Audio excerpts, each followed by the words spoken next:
On this episode, we talk about WWE over-promoting the network, Adam Rose's mirror, Lesnar and Cena not at Raw, WWE 2K15, and our 50th episode celebration extravaganza right now on Byte That. Welcome everyone to episode 50 of Byte That, the somewhat maybe international professional wrestling podcast where we talk about the ups and downs of that which we love, which is the world of professional wrestling. And that's right, folks, you heard it, episode 50. We did it, guys. We are here. And before we go on any further, we do absolutely need to thank each and every one of you that gave us a shot. You hit that download button, you subscribe on iTunes, and you stuck around with us. Podcasts are really competitive, so the fact that we've reached episode 50 and you guys have grown alongside us really means a lot to us. It's really awesome. My name is Juan Velas. I am from San Juan, Puerto Rico, and of course, I got the gang with me. So first, all the way from Boston, Massachusetts, Ryan McNulty. What's going on, Juan? It's been a fun ride. I'm super pumped for this episode to make it to, a full year, our first year doing this. I was fortunate enough to be here for every single episode, so I will tout my perfect attendance rating. You get a gold star. And, I've had a great time, and, all of us have kind of kept each other going, and it's been fun working with you guys and doing this show, and our success speaks for our work ethic and how fun we're having when we're doing it. No, it's really been an awesome time. How fun we're having. Yeah. How fun we're having. I mean, it's been so awesome, like English language, not necessary, which is why from Flin Flon, Canada, we have Heath Poshik. What's going on, You want to know how much fun I'm having? There's balloons, there's streamers, there's giant bunnies. It's a party time. All the time, sir. And that's why this episode, episode 50, we're making it a little bit special. So that's why a large portion of the end of the show will be dedicated to just really, reminiscing, going a year back, what's been going on in the podcast. But of course, folks, if you haven't heard, there's this WWE Network thing that is apparently only, okay? I think we only heard this once on Raw, $9.99. Have you seen this? Have you heard about this? Wait, how much is it? I think it's $12, but they discounted it. So it's only $9.99. Yeah, absolutely. Are you getting it, Ryan? $9.99? $9.99. $9.99. No, not $9.99. $9.99. Like as in $9.99. According to JBL, Triple H, The King, Cole, and everybody, that's apparently, I think, did they have a gun to their head, like an invisible gun that I didn't see, Ryan? I don't know, but if you looked into JBL's eyes, I think he was just crying out for help. This was ridiculous. We all got the information about last week's conference call. Obviously, network numbers, not what they want them to be. So, desperation was seen pretty clearly on this week's episode of Raw. So, how shameless is this? Is this just, does this actually deter people from the network? I think so. The floor is yours. I'd love to say yes, but that moment where Triple H made the crowd say $9.99 kind of completely flip sides it. Like if it was a marketing thing, it kind of worked. Like at that moment, I know you guys were hating it. We were watching Raw together, and I was digging it. But then after commercial break, I thought it was beautiful. Well, what do you mean? No, I enjoyed it too then. I'm sorry, Keith. I love you, man. But then after the commercial break, it was just like everybody. I mean, how many times per match did JBL say that? Not jokingly. Because, I mean, at first we were poking fun at it, but there was a point where I legit stopped caring about Raw. Like a lot of the stuff, I skimmed through it because I just couldn't bear to watch it. I mean, you guys can say it worked with Triple H. I think it was just ridiculous and shameless, and I don't even think it worked with Triple H. I think from that moment, even if Triple H was trying to have some humor in it, it was completely pathetic and just screamed of desperation. I don't think it worked at all, and the crowd, I think, was just going along with it because the crowd will go along with anything if you know how to work them right. Are you gonna unsubscribe though? Well, I do this podcast thing. I don't know if you've heard about it. So I'd like to relay information from things that happen at these so-called pay-per-views. So no, but maybe, if I didn't do this, Don't it might deter you me. lie. Going with what No. you were saying, Keith. There's a thing that's any publicity is good publicity. Obviously, I mean, the raw reception. You talked about it, Ryan, which means there's a video on YouTube talking about the network. We're opening a podcast talking about the network. You go social media, everybody's talking about the network. Not necessarily in a good light because of what happened on Raw, but would that be an effective strategy? See, you make a good point with the whole any publicity is good publicity, but I feel like when it comes to a product, that negative publicity absolutely can affect something. If something goes wrong with a product or there's a bad, name associated or the company, like Chick-fil-A. Look what happened with Chick-fil-A. Okay? They had their whole thing a couple years ago with their getting into politics and all that. Right. There was people completely against them. So I don't know how that affected their sales, but when it comes to a product and they're doing something like this, it's just it's like I said, it's not like they're even being controversial. They're just being desperate, and nobody likes it when somebody's desperate. That's true. And to your point, the whole $9.99 thing does kind of work against them because, as an example, the WWE Network's coming to Canada soon, but it's not going to be $9.99. It's going to be $12.99. So now and it's probably different price points in different countries as well. So now these people are paying more than what the WWE's advertising on TV. And that might legitimately turn people off. Well, I mean, that's going to be a curious thing to really see how that turns out. However, the three of us do have the network. Keith, you've acquired it in special magical ways. But for us that do have it, I'm a wizard. did you guys feel punished? Elaborate? No, Yeah. Did you feel punished in the way that we have the network? It's like, you can sell it the entire show. Guess what? We already have it. So we have to just sit here and take your consistent advertising when we already spend the money on you. It reminds me of those times, back in high school or something where you'd sit in class and a teacher's going on a huge rant, but she's like, oh, this is, I'm excluding these kids, but everyone else I'm talking to. I felt like one of those kids excluded, but you're still uncomfortably sitting there while they just rant about it over and over again. Plus, at the same time, we're not watching Raw on the network. I mean, maybe in a month you could watch that episode of Raw on the network, but we're still watching it on cable TV. One thing that I am really looking forward to is actually having somebody from outside the U.S. upload it, because I don't know if you guys knew this, but for Raw that is displayed outside of the U.S., they actually censor every time the announcers say WWE Network. So it's like, hey, have you checked out the... I can't even imagine how much they do that in an actual editing now. In the... How many times? Seriously, did anybody keep count? I've never heard that. Yeah, it's actually true. And can somebody please, on the interwebs, how many times did JBL on average say WWE Network or $9.99 on a match? I would love to know. Seriously, send us a tweet because I lost count.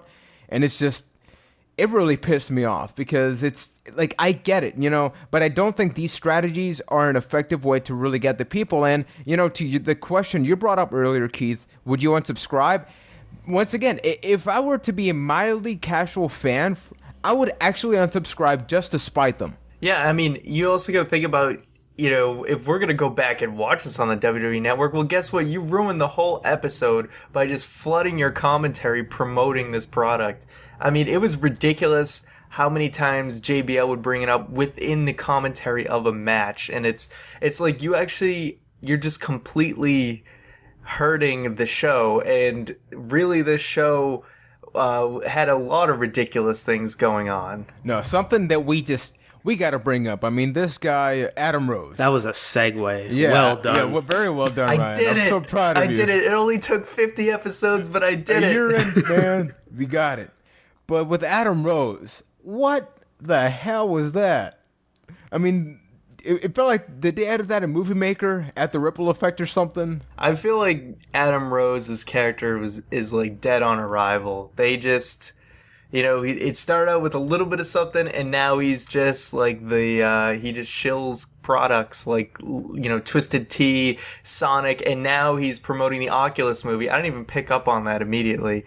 And we get what do you call that transition? Do you know like the technical ripple? It's like a ripple. Yeah, it's like a ripple transition, like out of a soap opera for going in somebody's imagination on a live TV show. So could you explain this whole mirror thing for me? Because I don't fully understand it. Well, like, why did it happen? Well, basically, they're promoting a movie, so it's not. I don't think it's any part of a long-term storyline or something. It's a WWE Films movie, right? Exactly. Is the mirror a thing in the movie? I don't really know too much about it, but I mean, you know, the word Oculus, I can associate that with the Oculus Rift, so I'm assuming it's something to do with visuals or eye manipulation or something.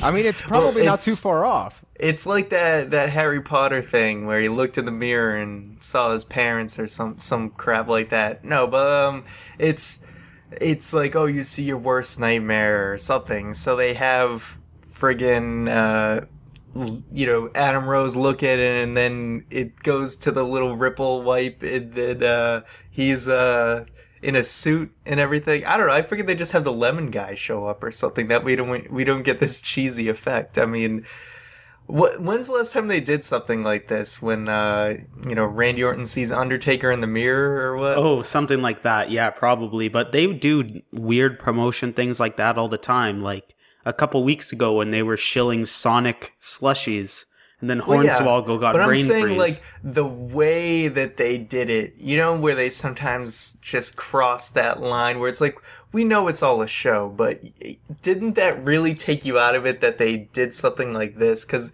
we're like accustomed to the way the sort of false reality that wrestling is.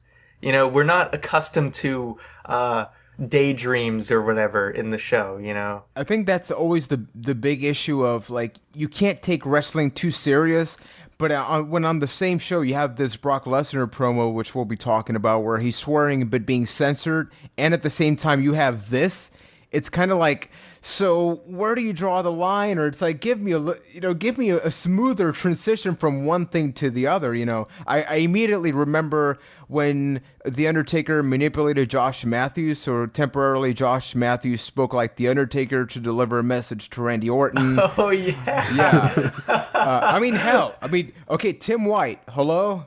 For anybody, look up Tim White. Oh, what were the names of those videos? Oh, I don't know, but that was possibly one of the worst things that they ever did. Yeah, and I mean, to use a good example, what about the time that Mick Foley interviewed Mick Foley twice? Well, I mean, that's different. I mean, I think that's a joke in itself. No, it's not. And I mean, it's Mick Foley. So is looking into a mirror. But I think, at least for me, I mean, let's not get to the whole nitpicky part. But to me, I think the issue, and tell me if I'm wrong about this, because a lot of people, us included, aren't necessarily in love with Adam Rose's character, it doesn't really handle all that well, as opposed to, like, I don't know, like if Dolph Ziggler maybe did something like that, you know? Because, like, we sort of like him, you know? He's cool. He does the ass shaking stuff. I still think it'd be a little ridiculous, because like I said, we know it's a show, but we sort of have set rules for this show. And these sort of daydream transitions are not really a part of this reality that we're all familiar with. And talking about rules, if you go by Adam Rose's character, it's completely possible he was just tripping balls into a mirror. But why do we see that? I don't know. How do we see that? I mean, Tim White killed himself on a weekly basis, committed suicide. We've seen Paul Bearer buried in cement. That's murder. WWE.com. Okay. No, we have seen murder. It's like, that's true. If we go down wrestling history, there are more than enough things that just don't. We saw Triple H commit necrophilia. Exactly. We saw Vince blow up in a limo and then apologize the next week. Let's not bring that up, sir. But basically, I mean, RVD got killed by Biz. That's the last one I wanted to bring up. But yeah, so basically, Adam Rose probably not doing too many favors for him. Let us know if you enjoyed the segment. Maybe we're just too old for it. Maybe we're just, we need a good slap to the face and just laugh about it. However, well, no, I wanted to say one thing, like one ridiculous thing that happened on Raw that I would say, like, this happened years ago, but like something along those lines, but like the right way to do it. I just remember there was a time DX was doing something backstage, and then like what is it called? Like a haystack thing? What are those tumbleweed kind of rolled by? Yeah. Like that's one way to be utterly ridiculous and like still have it be funny. Or even Mae Young when the hand was all grown up. Like that's a way of being ridiculous without, I don't know, still kind of keeping it a little more grounded than those things. Yes, a full-blown hand is grounded. Let's move on. It is, believe it or not, it made more sense for the show than the stupid transition. Adam Rose and Mae Young's hand in the same sentence. That's how you know we're in episode 50. The hand was all grown up, but it would be like 8 years old. We're done. Move on. We're done. We're moving on. Okay, now, man, talk about order. We go from Adam Rose to talking about Brock Lesnar. John Cena and Paul Heyman. These guys were not on Raw. By the way, Paul Heyman's DVD, his documentary, it's out this week. We haven't had a chance to really see it. But when we do, we'll certainly talk about it in the future. But, it's been a couple weeks now that there's a missing link has been absent, like live on Raw. So instead, we got this very serious, video package where Brock Lesnar was consistently swearing but being bleeped. We got UFC references. They were building up a lot, But is it working for you guys? Are you feeling it? Well, I think the video package was excellent. I'm not necessarily sure we needed to see it twice, although that may have been a production error. I think that was a great video package, but the thing is do we really want to have John Cena missing multiple Raws up until SummerSlam, which is supposed to be their biggest pay-per-view of the year? And the fact that, he happens to be feuding with Brock Lesnar, who also doesn't show up a lot, and then Paul Heyman wasn't even on Raw. It just felt like, despite the video package, this is supposed to be the feud for the second biggest pay-per-view of the year, and it's just a little bit lacking. It honestly feels like Triple H versus The Undertaker. Like 1 week Triple H would be on Raw. Then next week The Undertaker would be on Raw. It's kind of the same situation. Like now probably John Cena and Paul Heyman will be on Raw next week. Then Brock and Cena. I think, we get the go home show next week, don't we? Or is it two shows? 2 shows. Left? We got 2 shows left. Okay. I feel a little bit better about it then. I thought we were going into the go home show next week. At least for me, what still keeps hurting is the fact that John Cena beat Lesnar already. So the fact that they're doing this so serious, but they're not on Raw, it feels like they're trying to sell and neglect sort of what happened in the past, even though they've already acknowledged the fact that he beat Brock Lesnar again. But it's like, give it a different spin. Like even with Triple H and Taker, the second match was even bigger. We got the Hell in a Cell and all that, which we actually went to. But with this, it feels like they're actually going down. Because when they first feuded, it was like, holy crap, Brock Lesnar is back. They're not wasting any time. Against Cena, Extreme Rules, he lost. And here it's sort of like, hey, I'm back and then we're going to fight. And hopefully I'll win. Am I the only one that sort of feels like that? Like this is not as big as their first bout? I think that first match, that probably the decision of John Cena beat Brock Lesnar will probably go down as one of the worst booking decisions in the last 5 years. Because that just totally destroyed Lesnar, and they had to spend a long time to kind of build him up again.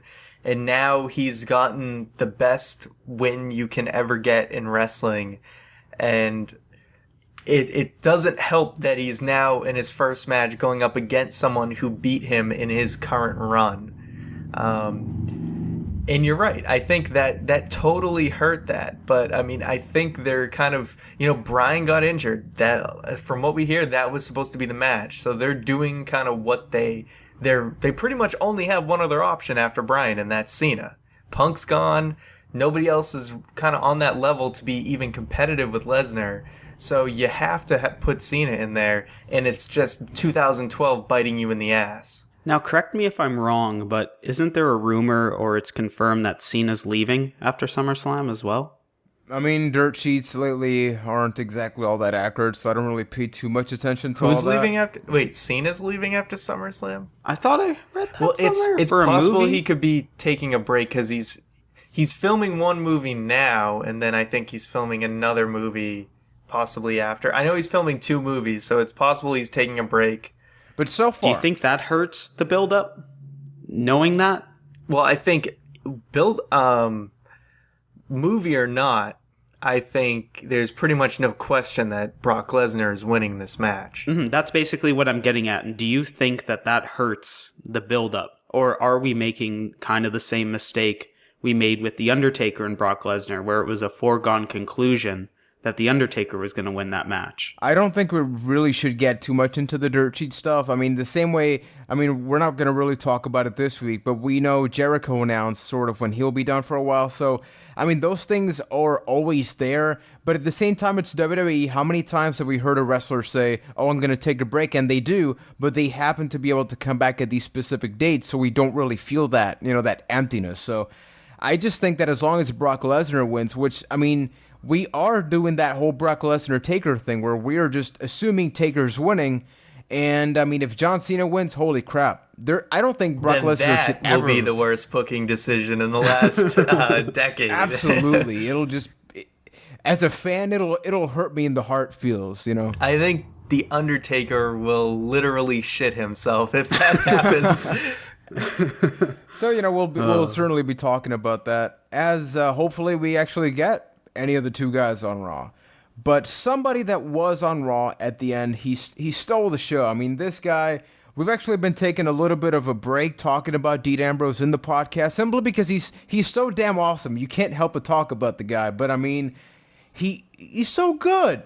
Why is he so good? Could somebody fill me in? It feels like I need to justify my love for Dean Ambrose. I honestly think for me, what makes Dean Ambrose pretty much the best part of the show whenever he's on Raw is that he has his own charisma, and I feel like he's doing his own thing. It doesn't feel like, oh, this is what he was kind of scripted to do. For even if it was, he makes it his own, and it feels like it's his own thing. It's not like, oh, Roman Reigns is coming in and doing this beat down, just like the other babyface did 6 months ago. I think Ambrose just puts his own spin on everything, that it feels unique, similar to when Austin would do things in The Rock, and they have their kind of spin. I know I'm putting him up with some huge names there, but I think it's a good quality to have, where you can really set yourself apart from everyone else. Plus, there's never really been a Dean Ambrose before. Well, Dean Ambrose. There's been the crazy, lunatic, raw characters. But there's never been the Raws. The Raw. Okay. There's never been that guy that's just crazy. I compare Dean Ambrose to the Joker a lot. There's never really been that in wrestling. Joker Sting, man, come on. No, I get you though, because he's got sort of the psychological stuff from Jake Roberts. He's got a little bit of Brian Pillman. This is stuff everybody says online, so he really does bring that uniqueness to the table. And something else, tell me if I'm wrong, it's that even though sometimes it may seem like he not necessarily overacts, but he definitely has a presence. The way he does it seems so subtle at the same time. He's able to do both extremes, and it just works so well. It's just the little things, the mannerisms and everything. He makes it all his own, and it makes him stand out. He's not just, wrestler A, wrestler B, because a lot of people who come in and watch wrestling who aren't as familiar with it, everybody kind of seems the same compared to the old days with the standout characters and everything. So I think, Ambrose is able to set himself apart by, adding unique qualities to how he presents himself. No, and something that you mentioned during Raw, you called him, I think it was Dean Fox when he stole JBL's hat, because Alicia Fox did that a couple months ago. And it seems like Dean Ambrose can do whatever other people have done, but once again, that swag. Wow, I said swag. That swag. YOLO swag. Yeah, it just makes it work all that well, especially taking on Seth Rollins. Just think about this next time you see him on your TV. Dean Ambrose can make standing still look awesome. That's a pretty good way to put it, sir. I think your Twitter fans actually pretty proud of you for once. So, Yay. regarding this situation, we got to bring this up, folks. I mean, he did this during a match involving Seth Rollins and Heath Slater. Now, I don't think I've ever heard Ryan mark out so much in months, maybe over a year, when just Heath Slater he won a match and main evented Raw. I mean, He won the main event of Raw. yeah, that's what I just said. I will directly quote myself from when we were talking last night, and I said, in reference to Heath Slater winning that match, I said, I want this more than I wanted Daniel Bryan to win at WrestleMania 30. Yeah. Nope. And I got nothing. Da fa-ting or whatever that said. There was no da fa-ting in that moment. What? You know the sign? Oh, jag thinned. Yeah, that one. I'm like, what? You were just a little bit off on it. Just a wee. Whatever, we'll take it, man. But how awesome was that? Isn't it nice when we get those unexpected moments? I think a lot of people actually did expect it, because usually when even Heath Slater just lost a couple of matches on Raw. That's no surprise. But he always comes out the same way, doing the Rockstar stuff. But this time he just came out very humble, like, oh, I'm going to be in this match and lose. So I kind of expected him to win, but just seeing that, it's always like expect the unexpected, especially on the main event of Raw. That's got to be pretty awesome. See, I think what made it really work is they played the match awesome, where there were a few of those close finishes that Slater almost did have him. So you thought, oh, after he didn't get, it's okay, laugh it up. All right, I messed up his name. Go ahead, keep going. We got Keep going. All right, you guys done? Yeah. done? Yeah, I'm good. Okay. There was enough of those false finishes where you felt like, oh man, like that was gonna be his chance, so he's probably not gonna win now. So I think they played it right. So it was still an awesome surprise when Slater actually got to win the main event of a Monday Night Raw. And speaking of awesome surprises, ladies and gentlemen, it's time for the 50th episode edition. Tweet of the Week! Tweet of the Week! That's right. It's a big one. Today's the big money shot, one might say. Now, it's the episode 50 extravaganza, and I'm really excited about this one. Now, as we mentioned before, there was times when Raw got a little tedious and a little not good. So this week's Tweet of the Week is brought to you by Adam Vigneault, at Adam Vigneault on Twitter. I'm assuming he means in regards to the negative parts of Raw. He says, I'd rather be listening to Keith. Thanks for listening, buddy.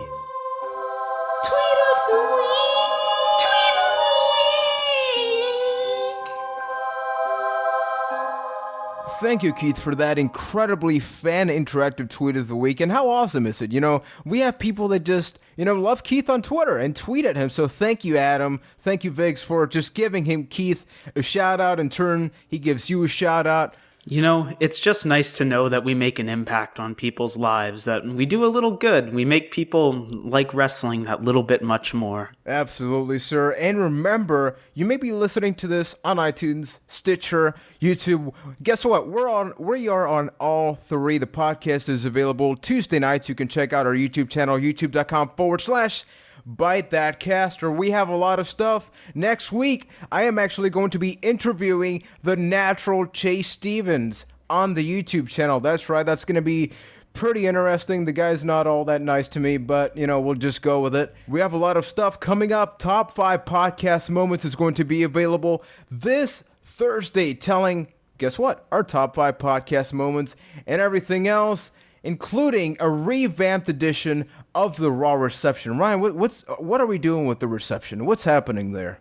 We are reinventing it in a way that I think we want to get more organic reactions from ourselves on, what happens on Monday Night Raw. So our idea that we've been floating around is to have a thing we're going to call the Last 10, which is basically us on Skype, basically reacting to what happens as it happens at the end of Raw. Maybe we'll just discuss a little bit afterwards, but just to give you our immediate reactions, and that way it's more organic and we're not exhausted after Raw as we're recording it like we usually are. So hopefully it'll be a little more enjoyable. So basically, it takes a lot of time to do the Raw reception. So we're doing this because guess what? We get to be ourselves. A lot of times we'll be screaming like little girls at the end of the show, which is awesome. You get to hear that. It's going to be audio only because of the way it's going to be recorded, but look for it on the YouTube channel. Also look forward to a revamped ByteThat.com website this upcoming Saturday. The website's going to have each and every piece of our latest content there available. It's going to be responsive, which means if you go on your phone, on your tablet, or on your computer, you get all the content without the design compromise. Now, that being said, folks, now some awesome stuff we gotta get to is the fact that IGN announced that all August long they'll be revealing stuff about WWE 2K15, gameplay, game modes, a roster, so pretty much everything. You mentioned a little bit of that on the weekly filler. I know you'll be doing that as time progresses, but one of the features that I do want to get to, sadly we've gotten no footage as of this moment, although we got a John Cena screenshot I want to talk about, but they revealed that, first of all, the story mode exclusive to current generation consoles. That means Xbox One, PS4. Obviously, a lot of people were sad about that. Now, if you do get to play those modes, there are two varieties. One of them is that you'll be able to play multiple top rivalries from WWE history. So effectively, it's like 30 years of WrestleMania, but going very specific to a particular feud or rivalries. That mode is on the old gen PS3 system. Okay, so it's a CEW one. Yes, it's the My Career one that isn't. Oh, okay, so the article that I read was not all that great. Okay, awesome. But basically, the other mode that is current generation Xbox One, PS4, is the Creator Wrestler story mode. So, you go from the top up. They didn't really tell too much about it, except the fact that, yeah, it's current gen. So, what's your reaction regarding to the exclusivity and the game modes? I think it kind of sucks that the My Career mode, the mode I think I'm most looking forward to, is only on the PS4, Xbox One, since I don't have either of those yet. So that's really disappointing to me because I don't really care about the other rivalry mode. It sounds very similar to the WrestleMania 30 years of WrestleMania mode from last year or the Attitude Era mode from the year before. I know it's going to focus in more depth into two different feuds, but that mode's really played out, and the My Career mode just sounds so much better. It sounds like they just remade the whole 30 years of WrestleMania or the Relive the Attitude Era, like, oh, here's a couple matches, now go complete X objective in Y time type of thing. But I don't know, I'm not surprised at all by the new mode being next current gen exclusive, just because they've been saying, like, they've been working on this forever as a current gen game. So yeah, I think a lot of the new games coming out recently have been like, oh, here's the current gen version, and then the last gen version is just kind of a watered down version of it, so it's not all that surprising. Yeah, exactly. I mean, I think it's to be expected. It's a little bit weird this time around, I think, because when we were getting the SmackDown versus Raw games, we got the 360 one, but the PS2 games were essentially the same. They had the same content, they just didn't look as good. Whereas this time, it's like, bam, the very first game we get next gen or current gen now, we do get a hampered down previous gen console version, which, I mean, Ryan, you and I were just like, yeah, we'll get it for PS3, but I gotta ask you, I mean, if the mode turns out to be good, are you gonna make the jump? I don't know if I'm gonna get it right at launch, but I think I'm eventually gonna have to just cave and buy it. I think they just want to get more aggressive with their, PS4, Xbox 360, want to be more aggressive with their games, making the features that much better to kind of be like, come on guys, these systems have been out a year now, it's time to upgrade, because I think a lot more people have been kind of holding out, considering that there may not be a whole bunch of games out yet, but it's features like this that I'm just like, oh man, this is a big deal. This career mode, this is something people have been wanting back in the games for so long. And now it's like, yeah, I pretty much got to get a PS4 just to play it. I'll check out the reviews, make sure it's worth it. But if it's as good as I think it's going to be, then I pretty much don't have a choice but to get the current gen. Now, we haven't really seen any gameplay. However, John Cena tweeted a picture of his game model, which is the first time we've ever seen any of that. I mean, wow. I mean, it certainly looks different. That's the first thing, Yeah. You can see a pretty big jump. His facial expression is really weird, but from what we understood, what we read about the whole press conference, that they can, they're going to be changing their facial expressions throughout matches and cutscenes and all that. So, I mean, the models look amazing. I mean, it is a big step up from, previous games. Yeah, I mean, even if you compare the lighting to previous game, which is what they mentioned, the lighting is definitely the biggest improvement. You can see that. You look at it, man. Yeah, I mean, it looks like a video game still, but it has that bigger RAW type presentation to it.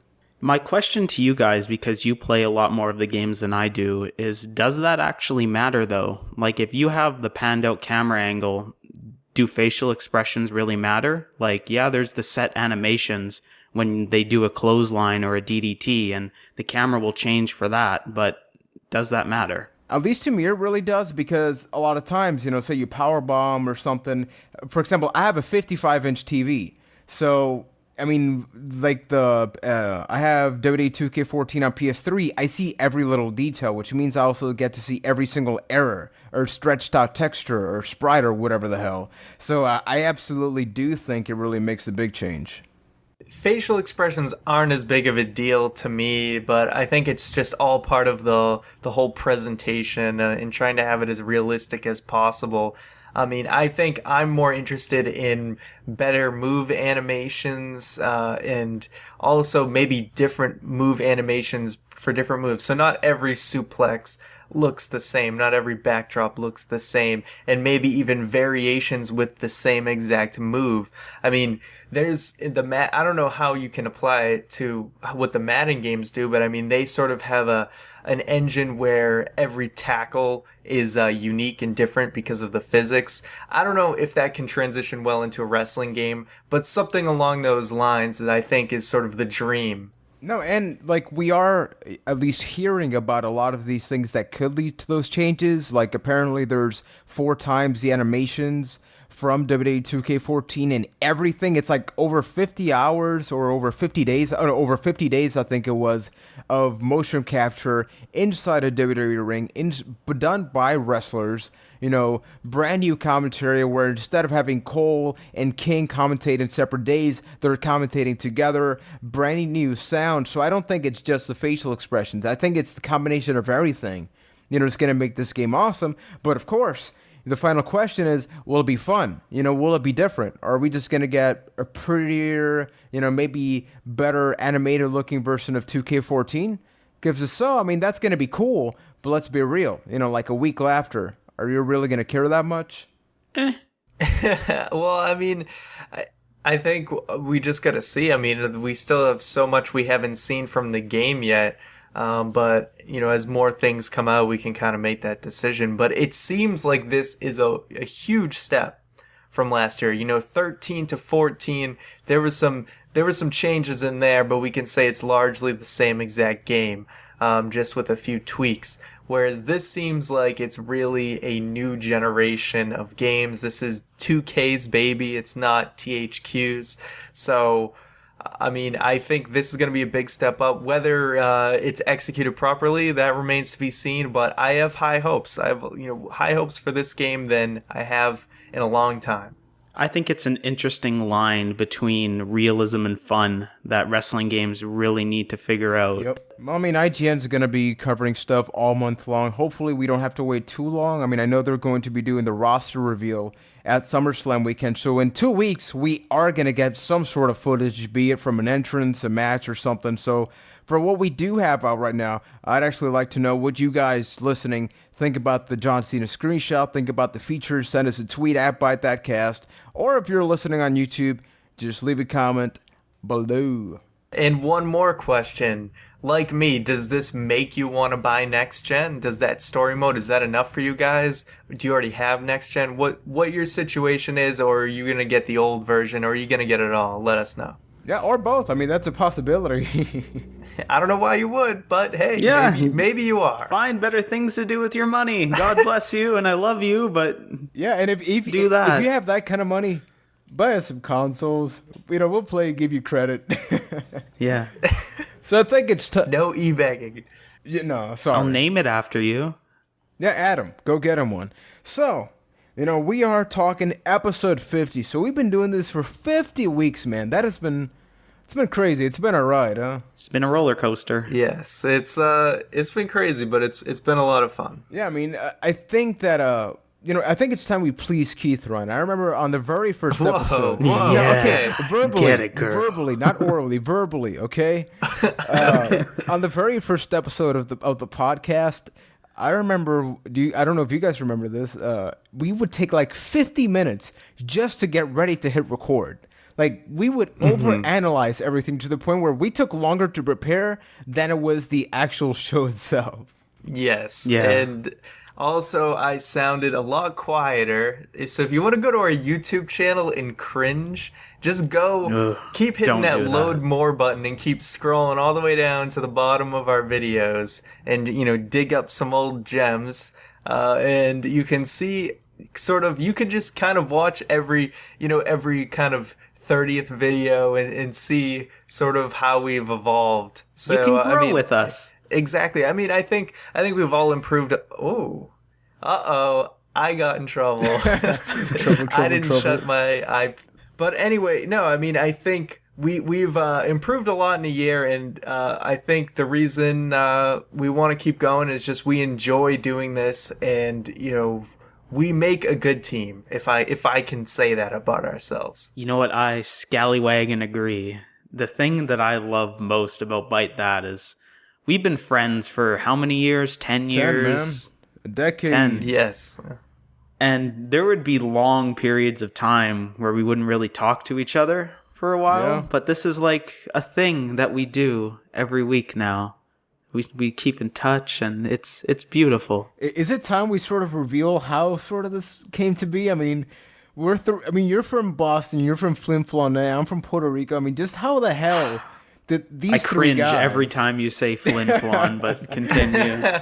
Didn't we say that on an episode before? We sort of brought up the video game one. We sort of brought it up, but more with the video game focus, but not necessarily of like.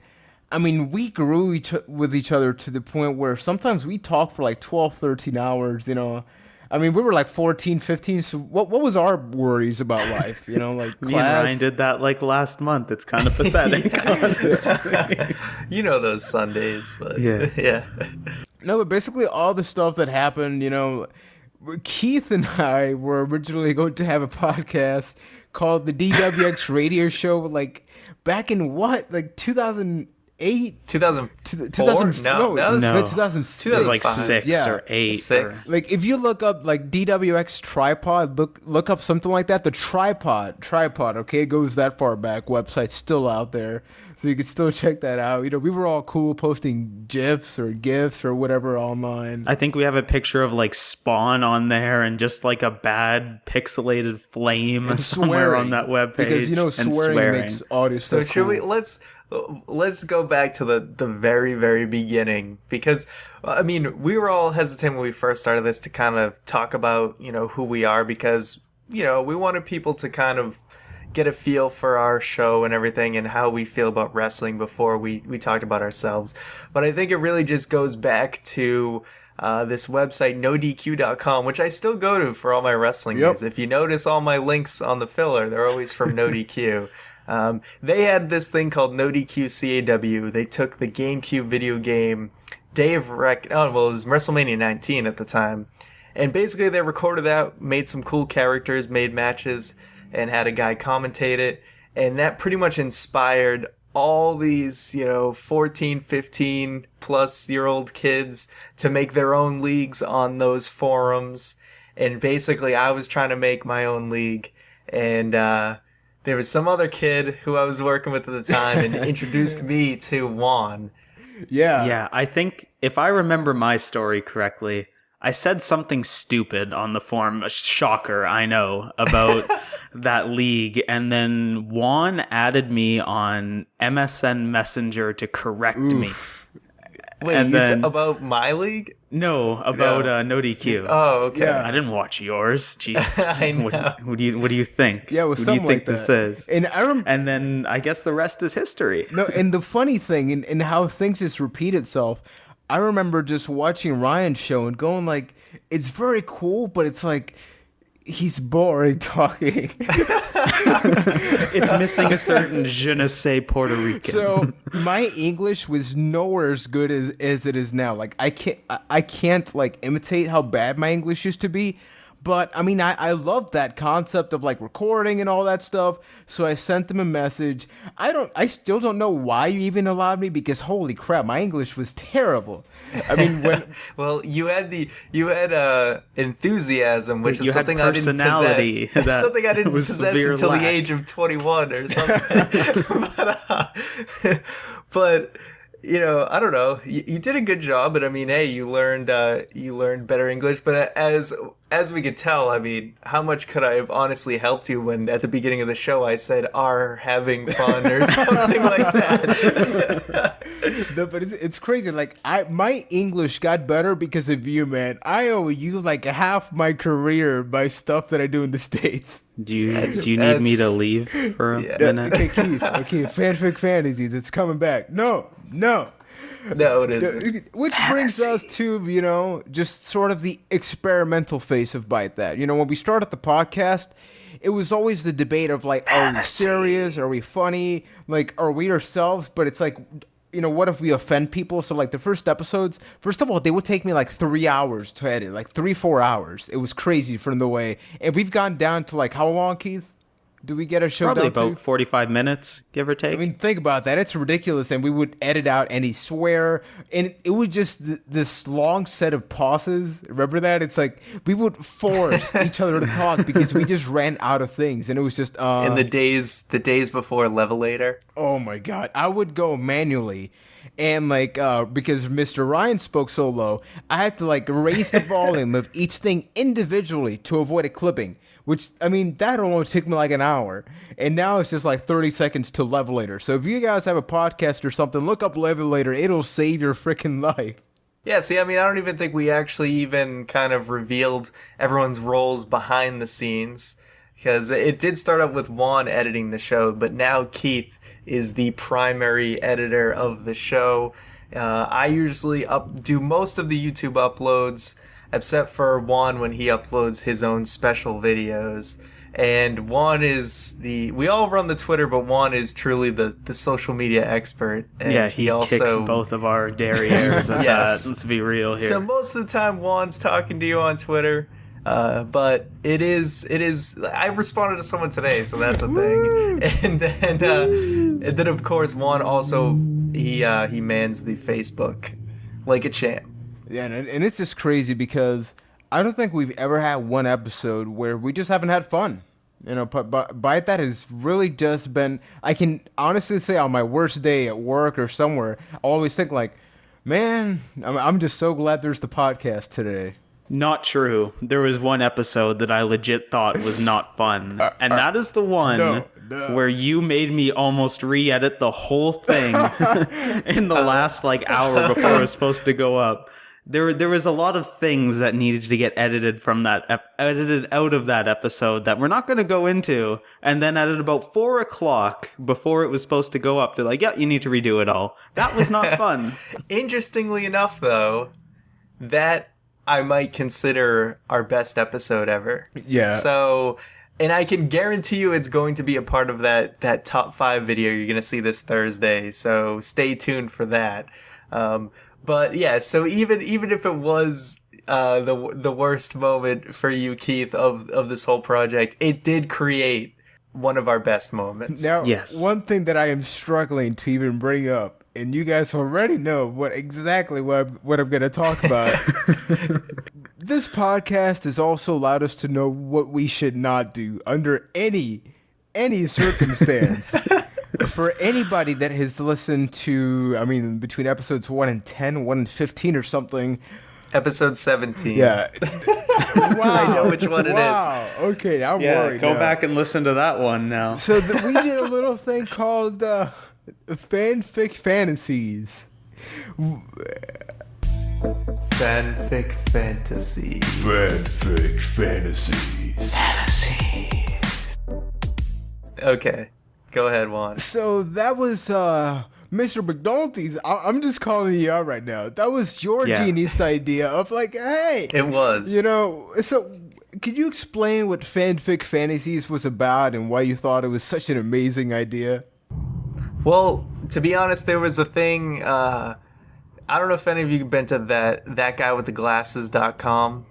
Nope. Yeah, it's the Nostalgia Critic. Nope. Have you guys heard of him? Okay. Well, either way, he's kind of like the movie version of the Angry Video Game Nerd. If you know who that is, people who are listening. If not, I'm sorry. You're just going to be totally lost on this. But anyway, some kid on that website did a thing called Masterpiece Fanfic Theater or whatever. And I'd also heard interviews of Randy Orton talking about how he always finds fanfics of him and Cody Rhodes doing some unmentionable things. So I thought it would be hilarious if we read one of the horrible wrestling fanfics that were out there. And we happened to do one on The Shield and a romantic relationship between a current feud going on right now between Seth Rollins and Dean Ambrose. Yes, there truly was money in his bank at that time. But, you know, while we're being real, I say some pretty stupid things. I'm not the brightest bulb and probably not the funniest bulb in the box either. Fanfic Fantasies was so bad that I walked away from my computer 3 times during it. And also, we tried another one. I actually got these guys to do another one, and it never aired. We officially killed the segment off from there. It involved Zack Ryder, John Cena, and Eve Torres. Eve Torres, right. Yeah. And I think Jerry Lawler was in there too. Don't ask me why. See, but I mean, we've grown together, you know, sexually apparently as well. So Yeah. You know, it's been an unforgettable experience, and you know, 50 episodes. You know, we're certainly gonna go look back once we reach episode 100, and you know, we got a lot of silly stuff to do. But guess what? I mean, as ridiculous as Fanfic Fantasy was, as ridiculous as the tweet of the week, or Keith getting killed by a bear is, it's awesome. Yes. Here's to episode 1050, where we're all old men being like, my son really likes Jonathan Cena Jr. Here's to that time. Cheers to the senior man. And you know, we didn't get here by ourselves either. We have a lot of people that we'd like to thank along the way. And I think one of the most prominent ones of that is the official 4th member of Byte That, Mr. Roach McPoach. Thank you, sir. Yeah, thank you. You were basically the first person to actually kind of interact with us. So we really appreciate all the questions you brought. You've gotten us some, great topics to talk about on the podcast. We also want to thank Chase 4XAW. He was always supporting the show, helping us out on Twitter. A few of my friends for listening. Chris, Viggs, Dan, Prez. Especially Viggs. Thanks for everything. Yes, Viggs and Keith. Keep listening, just buddy. The bestest of friends. Absolutely. We love each other. Now, another guy we got to thank, Sergio Soccer Gaming, because at first we started just doing the Twitter stuff, but then once we got our YouTube channel going, we got just a growing community there. So thank you, Sergio. Thank you to everybody else that's commented there. Now I'm going to seem a little biased when I bring this person up. I got to thank Nicole. She's, I think, the unsung hero of the podcast. The reason we have a website, the reason we have a brand new, there's a completely overhauled website. She also happens to be my fiance, so I mean, there's that too. So she did so much for us that he's marrying her. What more can you say? It totally went in that order. Absolutely, yes. Sir. So yeah, we're going to keep growing. There's a lot of stuff we really do want to do in the future. But one thing we've always learned is, baby steps, take things at a time. I mean, when we started the podcast, we were getting like 13, 15, 20 downloads a week. The podcast on average, we do like 500 now. So what I said at the very beginning, thanking each and every one of you, we really do mean it. When we started doing this stuff, I think it was just a little while after every single wrestler was doing a podcast. And I'm just thinking to myself, why would people take time away from that to listen to us, But I know we're not the only people that want to listen to other fans, so it's awesome, that we've really grown with you guys. And I think what helps with our show is our approach is, we don't cover every little thing that happened on Raw. We pick the things that we kind of want to dive deeper into, and that's how we like to talk about things. So I think that's sort of an element that I think kind of sets us apart from most of the other shows. And in the last thank you has to go to CM Punk and the Disney movie Frozen, because without those two elements coming together, we wouldn't have our most successful video ever. And of course, we got to thank Juan for his beautiful singing voice, and it basically helping us on YouTube significantly. Over 500 subs. This voice right here, man, just... Should I do a little bit of acapella? No. Okay, I'm good. Yes, 500 subs. Do we even talk about that? No, I mean, that's crazy. That is crazy. We did it, Gunner. We did it. All right, I think it's time to wrap things up. So we want to thank everyone for listening to this week's 50th episode of Byte That. As always, you know the drill. You can subscribe to our YouTube channel if you haven't already. 500 plus other people did, so maybe it's time to get on that. This Thursday, you can see our top 5 favorite podcast moments video. I will be hosting that video. And next Thursday, what are you going to have on? I am interviewing a wrestler. That's right. We're slowly venturing out the natural Chase Stevens. He was in Puerto Rico. He's coming back. The man, I mean, he's not all that nice to me, so you can just watch him make fun of me in Puerto Rico at youtube.com/ByteThatCast. And as always, follow us on Twitter at ByteThatCast and like us on Facebook, facebook.com/ByteThatCast. Once again, thanks for sticking with us. We're happy to have you guys listening. We can't wait to bring you another show next week, so we will see you then.